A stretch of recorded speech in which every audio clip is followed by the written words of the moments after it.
5 సంవత్సరాల నుంచి అదంతా వచ్చినప్పటి నుంచి రోడ్ వేయలేదు అది. ఇటువంటి తాండాలు కొన్ని మిగిలిపోయినాయి. కిషారెడ్డి సాబు ఉన్నప్పుడు, శివరాజ్ షెట్కర్ ఉన్నప్పటి నుంచి కూడా అన్ని చేసుకుంటూ వస్తే ఇంకా కొన్ని మిగిలిపోయినాయి. కాబట్టి ఈ రోజు ఈ ప్యాకేజ్ కింద మీకు అందరికీ చెప్తానా, ఇది వాచు తాండా. ఇప్పుడు మీకు కంకి టు వాచు తాండా ఇంకా 2 కిలోమీటర్లు ఉన్నది. ముకుంద్ తాండా, ధర్మనాయక్ తాండా ఉన్నది, అది 1 కిలోమీటర్ ఉన్నది. సిద్ధంగిరిగా తుకారాం తాండా ఉన్నది, అది 1/2 కిలోమీటర్ ఉన్నది. సాధు తాండా సుక్కల్ తీర్థ్, ఇది 1.5 కిలోమీటర్లు ఉన్నది. అది ఒకటే కాకుండా ఇంకా సిరిగాపూర్ మండలంలో కూడా ఇంకా చాలా రోడ్లు వచ్చినాయి. అయితే ఈ ఎస్టీ ఎస్డిఎఫ్ కింద అంటే ఎస్టీ ఫండ్స్ కింద ఇవన్నీ తీసుకున్నాం. కొన్ని ఆల్రెడీ శాంక్షన్ అయినాయి, అగ్రిమెంట్ అయింది, కానీ వాళ్ళు కాంట్రాక్టర్ వచ్చి చేయాలి. వాళ్ళు కూడా ఇప్పుడు డాంబర్ పీలం అయింది సార్, ఆ యుద్ధం దిక్కెళ్ళి డబల్ అయింది, కొన్ని రోజులు ఆగుండేది. మళ్ళా ఇప్పుడు మనకు నల్లవాకెళ్ళి తడకల్ దామర్ గీత మీదకెళ్ళి ఆ రోడ్ శాంక్షన్ అయింది. మళ్ళీ ఈ సింగిల్ రోడ్ ఏదైతే వాసర్ది ఉందో అది కూడా శాంక్షన్ అయింది.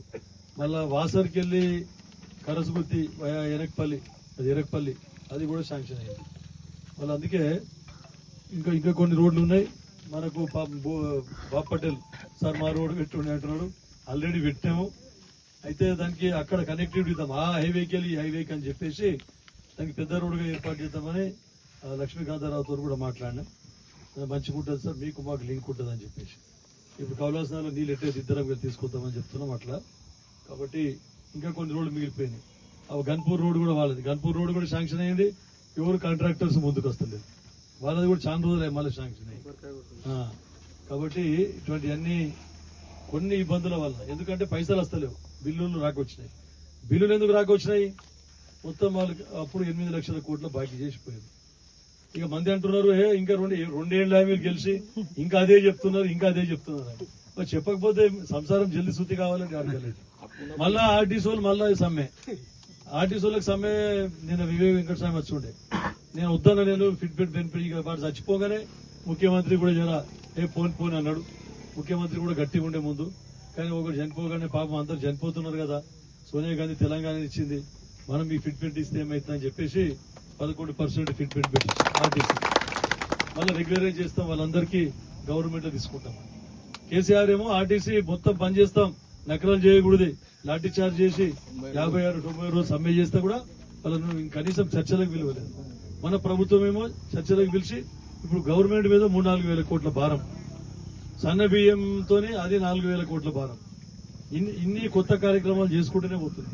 ఇక వాళ్ళకి హరీష్ రావు వాళ్ళు ఏమంటారు, తులం బంగారం ఎక్కడ బాయ్, 2500 ఎక్కడ బాయ్, ఇచ్చేటివి చెప్పరు, ఈయన చెప్తారు. మళ్ళీ మొన్నటి దాకా వాళ్ళు చెప్పింది ఆర్టీసీలో విలీనం, గవర్నమెంట్ లో విలీనం చేస్తామన్నారు.